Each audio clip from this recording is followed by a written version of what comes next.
शेतकरी बंधूंनो नमस्कार. मी ॲडव्हान्टा enterprise limited या कंपनीचा प्रतिनिधी.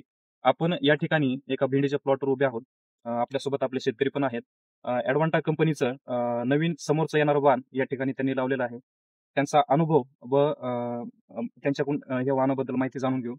नमस्कार. आपलं नाव सांगा शेतकऱ्यांना. बालाजी आत्माराम होनराव, हां, मुक्काम पोस्ट बोमनाळी, तालुका मुखेड, जिल्हा नांदेड. बरं. आपला मोबाईल नंबर सांगा. 93 0 95 60 676. बरं. आपण हे जे शेतामध्ये वाण लावलेलं आहे, तर हे कोणतं वाण आहे? हे 839 वाहन आहे. ॲडव्हान्टा ॲडव्हान्टा कंपनीचं कंपनीचे. एडीव्ही 839 वाण आहे. हा. हे जे वाण आहे, तर हे तुम्ही पहिलीच लागवड आहे का याच्या अगोदर पण याच्या लावलेलं? अगोदर एक लागवड केली ना सर. बरं. मग ते किती आता हे जे लागवड आहे, तर हे किती ग्रॅमचं किती पॅकेटचं लागवड केलेलं हे आहे? तुम्ही 250 ग्रामचे. 250 ग्रॅमचं त्यांनी या ठिकाणी लागवड केलेलं आहे. ह्याची लागवड साधारणतः तुम्ही कोणत्या तारखेला केली होती? 3 मार्चला आपण लागवड केली समजा. 3 मार्च 2025ला त्यांनी शेतामध्ये लागवड केलेली आहे. आज या ठिकाणी जून 15 आहे. आतापर्यंत तोडे किती झाले आपले? 20 तोडे झाले सगळे आपले आता. 20 तोडे झाले. हो. आता ह्या वाणाबद्दल तुमचा एकंदरीत अनुभव जो आहे, तर तुम्हाला ह्या वाणामध्ये विशेष काय वाटतंय, की बुवा जे तुम्ही इतर व्हरायटी लावत होता, तर त्याच्या विशेष म्हणजे काय साहेब, दिसायला आकर्षक आहे भेंडी. विकायला मार्केटमध्ये आपण जर स्वतः आपण विक्रेता बी आहो आणि उत्पादक बी आहो. त्याच्यामुळे आपल्याला या हातावर विकल्यामुळे आपल्याला याचा भरपूर अनुभव आहे की शेतकरी आवर्जून या गोष्टी देते. आणि दुसरी गोष्ट म्हणजे वजनाला बी चांगली आहे. वजनाला चांगली आहे. हो. कलर मध्ये कशी वाटते तुम्हाला? कलर एकदम हे भेंडी आता काही गिरायक असे आहेत की आमची ही भेंडी आणल्या नाही का असे विचारणारे गिरायक आहेत. बरं. मग तुम्ही हे जे भेंडी तोडता, हे व्यापाऱ्याला देता की नाही, स्वतः आपण स्वतःपासून विकणारे आहोत. स्वतः मार्केटमध्ये तुम्ही विकता?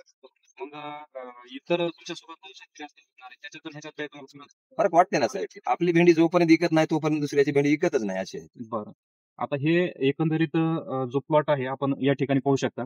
तर ह्याच्यामध्ये तुम्हाला फुटव्यांची संख्या कशी वाटते ह्या भेंडीमध्ये? फुटव्याची सगळ्यात जास्त फुटव्याची संख्या एकदम चांगली वाटते. बरं. आणि निघते वेळेस चिरकं पाणी निघते, म्हणजे याला तोडण्यासाठी जास्त हुडकायची गरज नाही. बरं. म्हणजे आधी आता दुसऱ्या व्हरायटी आहेत त्याला गोल पाणी येते, त्याला पुन्हा परत हाताने असं खाली वरी करून बघावं लागते. बरं. याला काय चालत चालत जरी दिसलं तरी दिसणारी व्हरायटी आहे. बरं.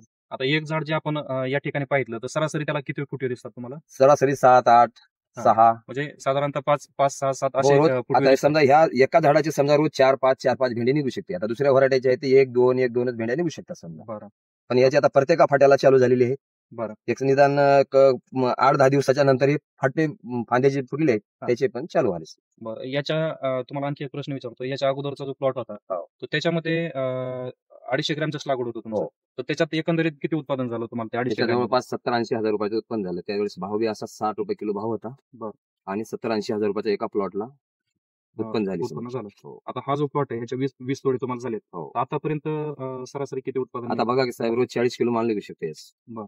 आता जवळपास म्हणजे याचे 20 तोडे म्हणजे एका तोड्याला सरासरी 1700-1800 रुपये होणार समजा. बरं. बरं. तर आतापासून याचे 30-40 हजार रुपयाच्या जवळपास 30-35 हजार रुपये झाले समजा. बरं. आता समोर काय अपेक्षा आहे तुम्हाला एकंदरीत पूर्ण प्लॉट मध्ये किती उत्पादन? हो, 70-80 हजाराच्या जवळपास जाऊ शकते सर. 250 ग्रामाचे. 250 70-80 ग्रामाचे. हजाराचे. हो. बरं. आपले जे शेतकरी बंधू आहेत जे आपल्याला पाहतात, तर त्यांना काय मेसेज द्याल की ह्या मेसेज वाणाबद्दल? काय, समजा हे ज्याने कोणी लावले नाही त्याने एक बारची हे व्हरायटी वापरून बघावं असे एक मी शेतकऱ्याच्या तर्फे सांगू शकतो समजा. कारण मी अनुभविक आहे आणि स्वतः लागवड करतो आणि विक्रेता बी करतो समजा. हे दोन्ही बी असल्यामुळं की हे सगळ्या शेतकऱ्यांनी व्हरायटी वापरून बघावी बरं. असं एक माझं शेतकऱ्याला एक विनंती आहे. ठीक आहे. धन्यवाद.